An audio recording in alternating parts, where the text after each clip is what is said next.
আসন্ন ত্রয়োদশ জাতীয় সংসদ নির্বাচনকে সামনে রেখে ফরিদপুর ২ আসনে বিএনপি সাংগঠনিক সম্পাদক ও মনোনীত প্রার্থী শামা ওবায়দ ইসলাম রিংকুর পক্ষে নির্বাচনী সমাবেশ ও মিছিল অনুষ্ঠিত হয়েছে।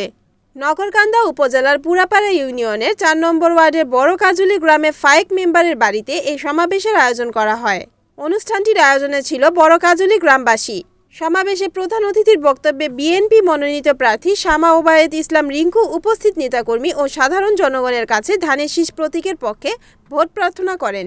তিনি আগামী নির্বাচনে জনগণের ভোটে বিজয়ী হয়ে এলাকার উন্নয়নে কাজ করার প্রত্যয় ব্যক্ত করেন। এ সময় উপস্থিত ছিলেন বড় কাজুলি গ্রামের সাগর মোল্লা, আলী মিয়া মাতুব্বর, আরিফ মোল্লা সহ পুরাপাড়া ইউনিয়ন বিএনপি ও এর অঙ্গ ও সহযোগী সংগঠনের নেতাকর্মীরা।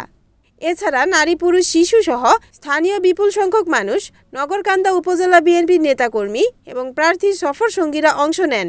সমাবেশ শেষে ধানের শীষ প্রতীকের সমর্থনে একটি মিছিল অনুষ্ঠিত হয়। Report Mohammad Shahjalal, NNTV, Faridpur.